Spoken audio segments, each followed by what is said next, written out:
Marcus Webb had been staring at the malfunctioning atmospheric regulator for 3 hours when he finally admitted defeat. The damn thing was built with Delphinian engineering standards, which meant every bolt, every circuit, every diagnostic panel assumed you had 4 fingers instead of 5 and could see into the ultraviolet spectrum.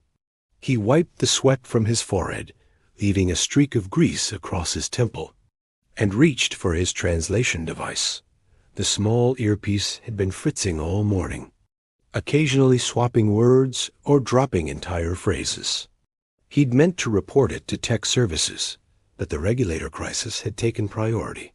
Everything took priority when you were one of only 3 humans on a station with 2,000 aliens. Need assistance? A melodic voice asked from behind him. Marcus straightened too quickly, banging his head on the access panel. Son of A. He bit off the curse and turned to find Sivara standing in the corridor. Her expression caught between concern and amusement. Sivara was the station manager for this sector, which meant she was technically several pay grades above him, though she'd never pulled rank. She was Delphinian, with skin that shifted between deep violet and soft lavender, depending on the light. But her most striking feature was the crown of bioluminescent tendrils that cascaded from her head, flowing past her shoulders like living silk. They glowed faintly even in the bright corridor lights, pulsing with subtle rhythms that Marcus had learned indicated her emotional state. "I'm fine," he said, rubbing his head. "Just fighting with this regulator. I think it's winning." She moved closer, her tendrils brightening slightly as she examined the open panel. The atmospheric systems had been problematic lately. "Perhaps I can help?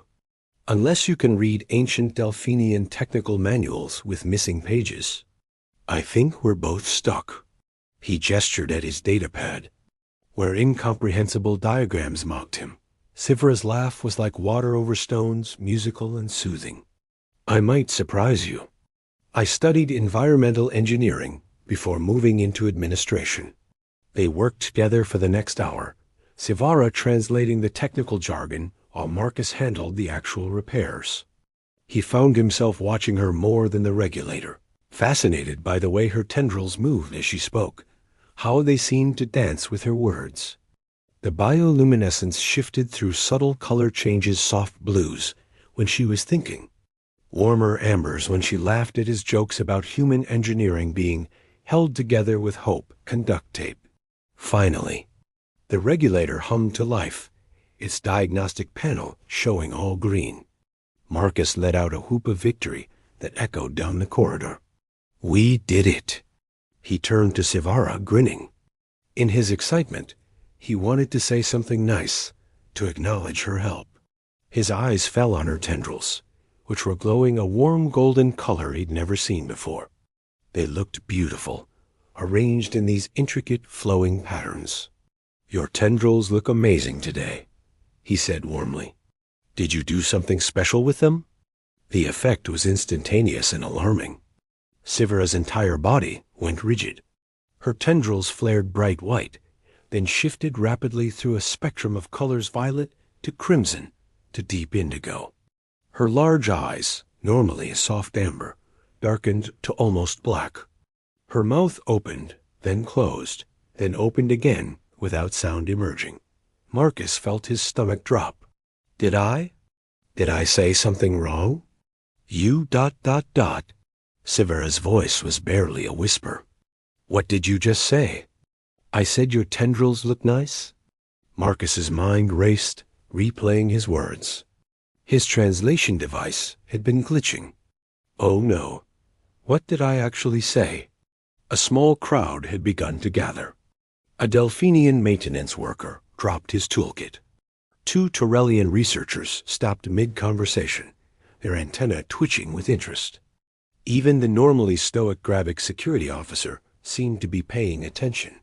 Sivara's tendrils were now pulsing between deep violet and crimson, a pattern that made the other Delphinians in the corridor exchange significant glances. "You said ...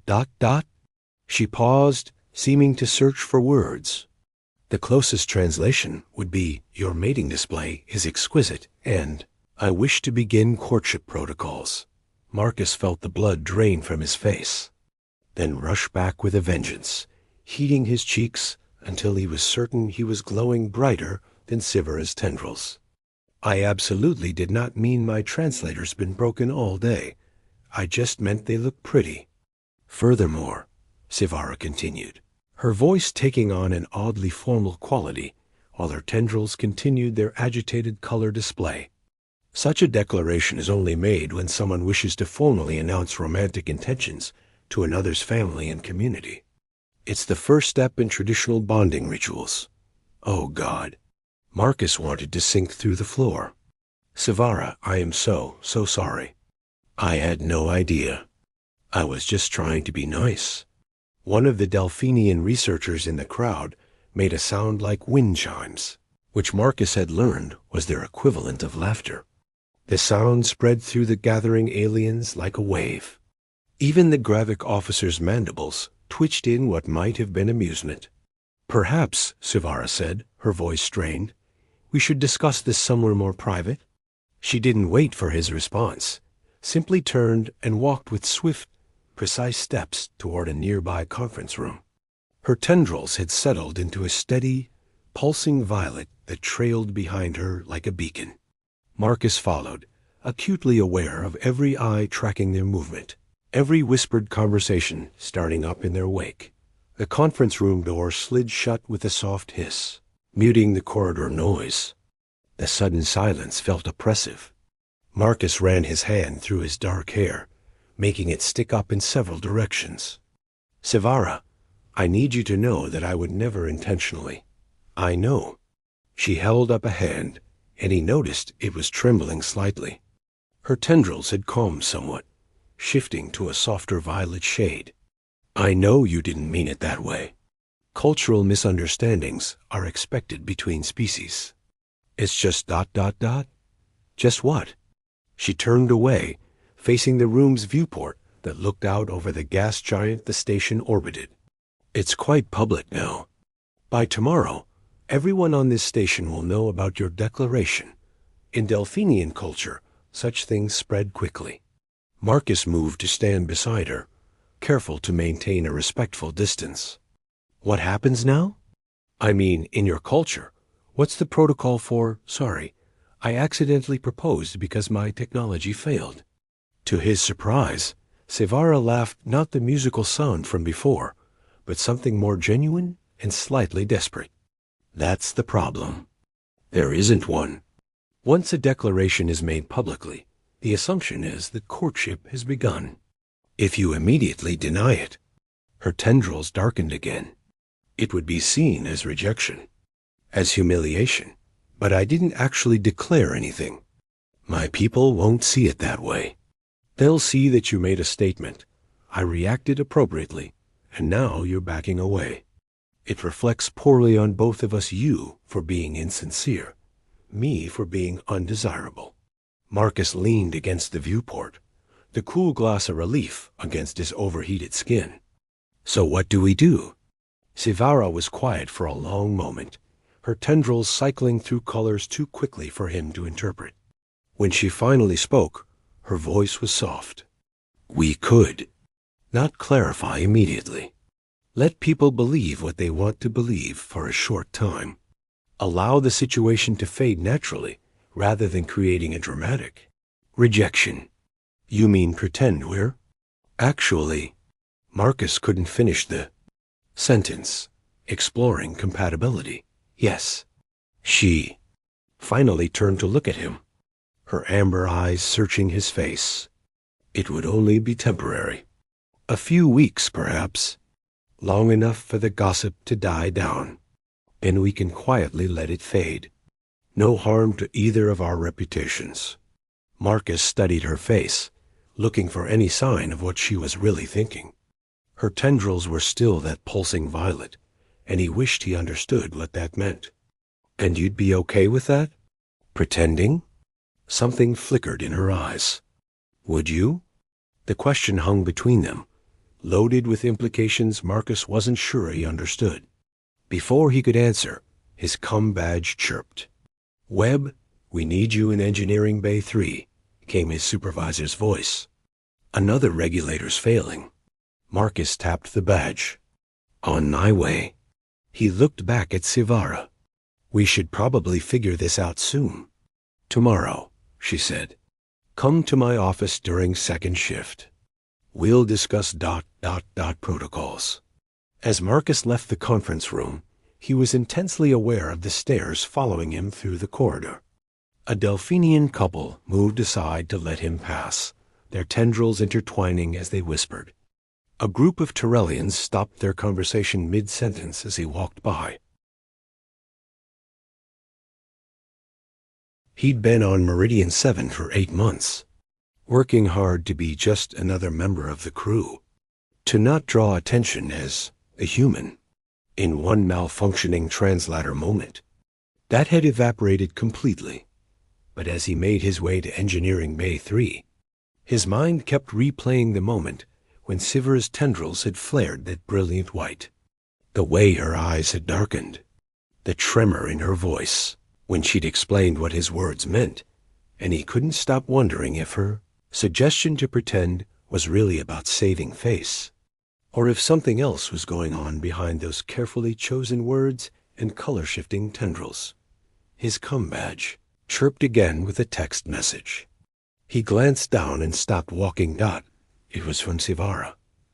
"For what it's worth, your translation error was the most memorable declaration I've ever received."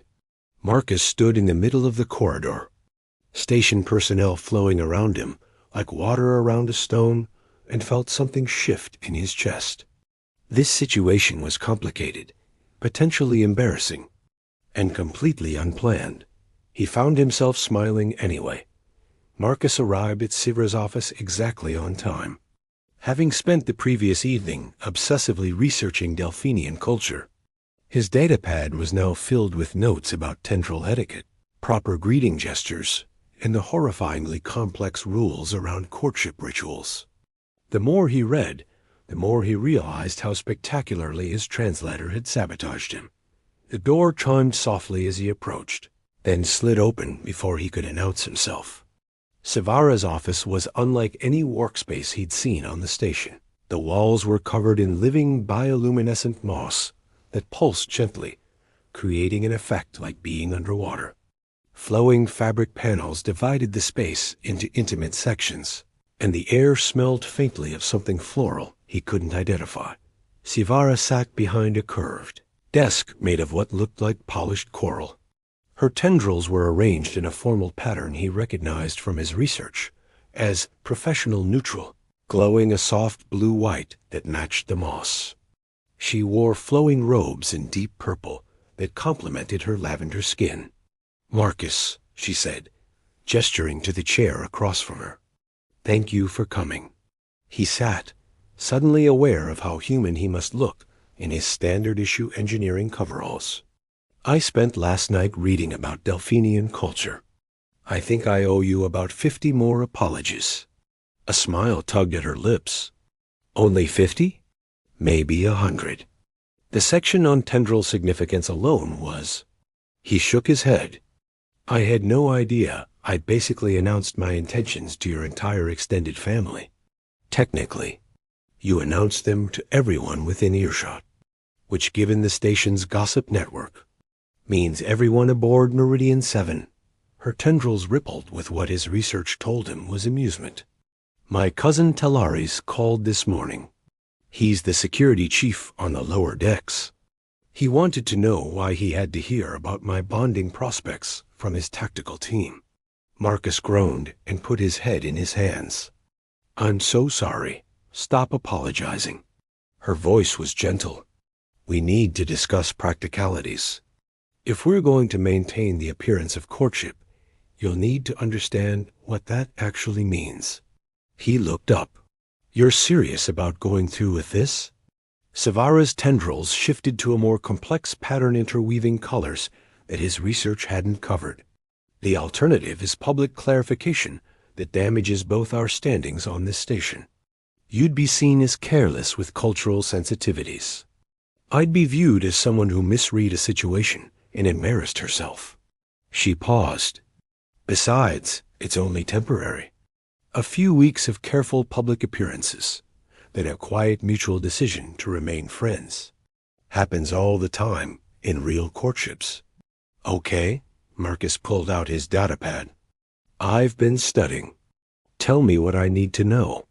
For the next hour, Sivara walked him through the basics. How Delphinians in courtship were expected to spend time together regularly, but maintain respectful physical distance. How tendril colors conveyed emotional states that words might hide. How families were deeply involved in the entire process, offering guidance and approval. The most important thing, she said, her tendrils settling into a soft amber, is that you be yourself. Delphinians value authenticity. If you're constantly trying to perform proper courtship behavior, people will see through it. Be myself while pretending to court someone. Marcus laughed. No pressure. Perhaps we should practice. Sivara stood, moving around her desk. Let's start with basic interaction. Imagine we've just encountered each other in a public space, the gardens, perhaps. What would you do? Marcus stood as well, feeling suddenly awkward. Say hello? Show me. He cleared his throat. Hello, Sivara. Nice to see you. Her tendrils flickered with multiple colors. You're standing like you're about to be executed. Relax. We're supposed to be exploring compatibility, not negotiating a hostage exchange. Despite himself, Marcus smiled. Okay, let me try again. He took a breath, letting his shoulders drop. Hey, Sivara. How's your day going? Better, she said, moving closer. Now, in Delphinian courtship, there would be light physical contact. Nothing intimate, we're in public. Perhaps. She reached out and gently touched his forearm. Like this. It shows connection without being inappropriate. Her touch was warm, her skin surprisingly soft. Marcus found himself very aware of how close she was standing, how her tendrils seemed to glow brighter when she was near him. And I would? You could reciprocate. Touch my arm, my shoulder. Brief, respectful. She demonstrated, her hand resting on his shoulder for a moment before withdrawing. They practiced various scenarios, meeting in corridors. DINING together in the cafeteria, attending station events. With each repetition, the awkwardness faded. Marcus found himself genuinely enjoying her company. The way she laughed when he made mistakes, how patient she was with his questions. What about your tendrils? He asked during a break. You said they show emotional states. What if they give away that this is all pretend? Sivara's tendrils immediately shifted to deep violet. That's complicated. How so? She turned away, moving to the viewport that dominated one wall of her office. Outside, the station's docking arms stretched toward the stars like reaching fingers. Tendril colors aren't entirely under conscious control. They respond to genuine emotion. Marcus moved to stand beside her, maintaining the respectful distance she'd taught him. Meaning? Meaning if I'm pretending to be interested in you, but I'm actually uncomfortable or bored, my tendrils will show it. Other Delphinians will know immediately. She glanced at him. It's why arranged courtships rarely work for my people. You can't fake attraction. Something in her tone made Marcus's pulse quicken. So for this to be convincing, there needs to be some genuine feeling there. Yes.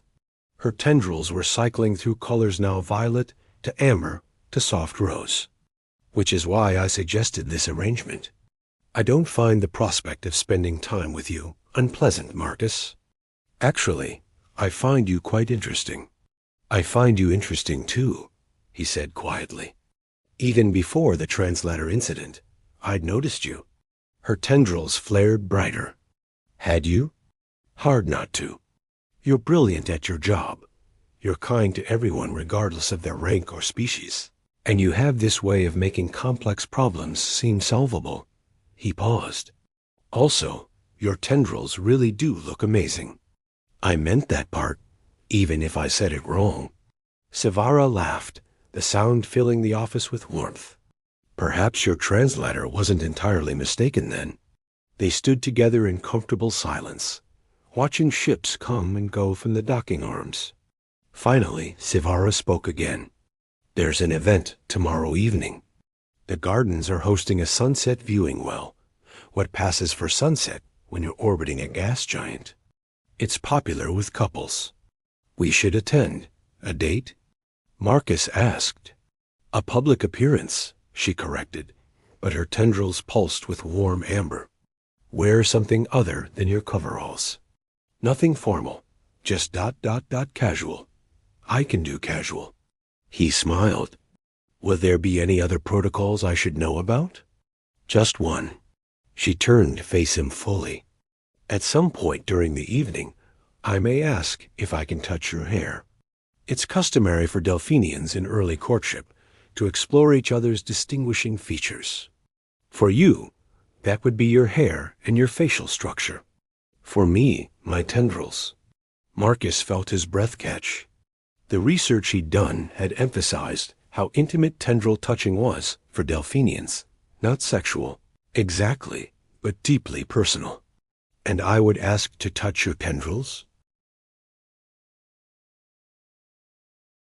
Only if you're comfortable. But yes, that would be expected. Her voice softened. I should warn you, my tendrils are quite sensitive. It's not painful, but it's intense. You'll feel me react. I'll be gentle, he promised. Something passed between them in that moment, something that felt far more real than any pretense. Sivara's tendrils glowed with colors Marcus couldn't name, shifting patterns that seemed to reflect thoughts he couldn't hear. Tomorrow evening, then, she said, her voice slightly unsteady. Meet me at the garden entrance at 1900 hours. Marcus nodded and moved toward the door. As it slid open, he paused and looked back. Sivara, thank you for not making this weird, for being so understanding. Her smile was radiant. Perhaps your translator malfunction was the universe's way of ensuring we'd finally have a real conversation. He left her office with a lightness in his step that hadn't been there before.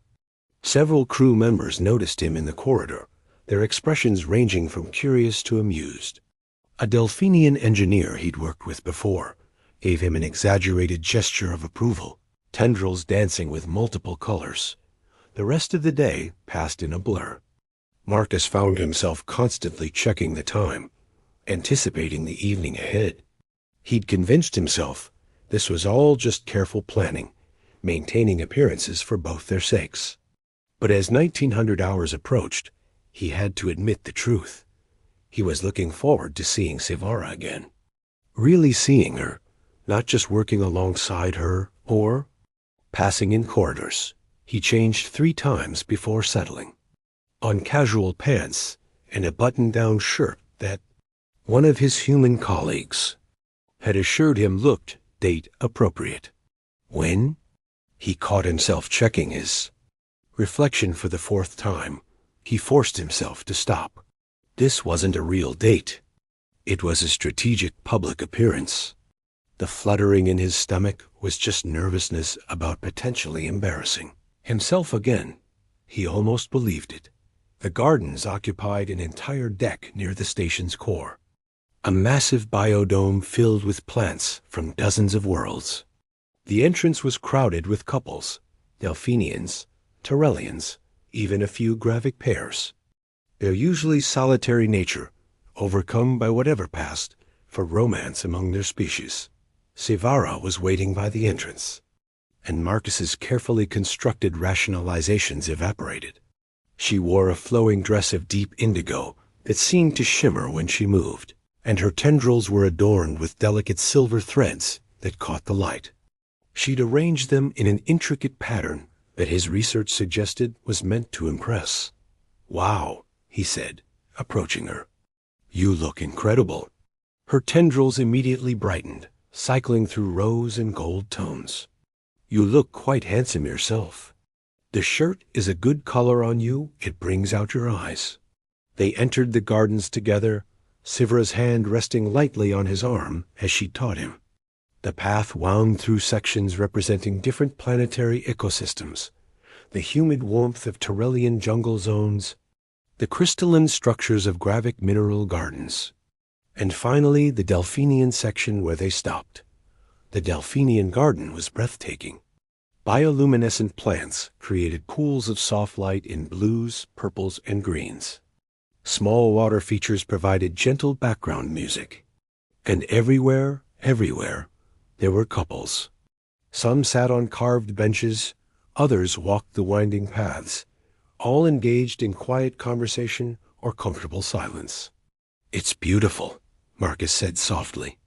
"I've never been in this section before." "Most other species find it too dark," Sivara explained. "We Delphinians see better in low light conditions. But during sunset viewing, they adjust the biodome's transparency to let in the natural light from the gas giant storms. It's spectacular." They found a bench near a small pond where luminescent fish darted between floating plants. As they sat, Marcus was very aware of Sivara beside him, the subtle warmth radiating from her skin. The way her tendrils moved with gentle currents he couldn't feel. "Tell me something about Earth," she said after a moment. "Something you miss." Marcus thought about it. Rain. Real rain, not recycled station water. The way it sounds on a roof. The smell of it on hot pavement. The way everything looks washed clean after a storm. "We have rain on my homeworld," Sivara said. "But it's warm, almost like bath water. And it makes everything glow. The plants absorb the moisture and light up for hours afterward. Walking through a forest after rain is like moving through liquid starlight." "That sounds amazing." "It is." Her voice grew wistful. "I haven't been home in 3 years.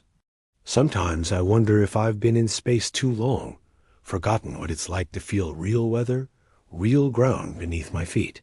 "Is that why you became station manager?" Marcus asked. "To eventually get back home?" "Actually, I took this position to get away." She laughed softly. "My family had very specific ideas about my future.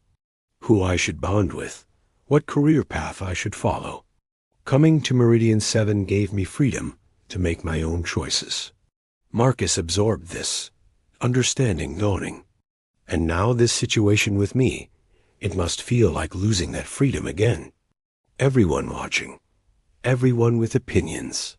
Sivara turned to look at him, her tendrils glowing with warm amber. "It's different this time. This is my choice, even if it came about accidentally. No one's telling me I have to spend time with you. I want to." Before Marcus could respond, the lights in the biodome began to dim. Around them, couples grew quiet, all eyes turning upward. The transparent sections of the dome gradually became visible as the internal lighting faded. Revealing the view beyond Dot, the gas giant dominated half the visible sky, its surface roiling with storms the size of planets. But as they watched, the station's orbit carried them into a position where the system's distant sun caught the storm patterns just right, illuminating them from within. The gases glowed in shades of orange, red, and gold, creating swirling patterns of light that seemed to dance across the massive planet's face. "Oh," Marcus breathed. He'd seen the gas giant countless times, but never like this. Never with the perfect alignment of light and shadow that made the whole thing look like a living painting. "Beautiful, isn't it?" Sivara whispered. Her hand found his, fingers intertwining naturally. "This is why they call it sunset viewing. It's not really sunset, but the way the light changes, the colors, it feels like watching the world say goodnight." They sat together in the darkness, hands joined, watching the light show above. Around them, other couples leaned together, sharing the moment. Marcus felt Sivara's thumb tracing small circles on the back of his hand, a gesture so simple and yet so intimate it made his heart race. "Marcus," she said softly, not looking away from the view above. "May I touch your hair?"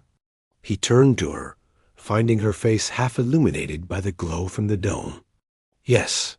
She reached up slowly, giving him time to change his mind. When her fingers finally made contact, sliding through his dark hair, Marcus closed his eyes at the sensation. Her touch was gentle, exploratory, learning the texture and shape. "It's softer than I expected," she murmured. "And darker. Like captured night. May I?" Marcus asked, looking at her tendrils. Her breath caught, and her tendrils immediately began cycling through multiple colors. "Yes, please, yes."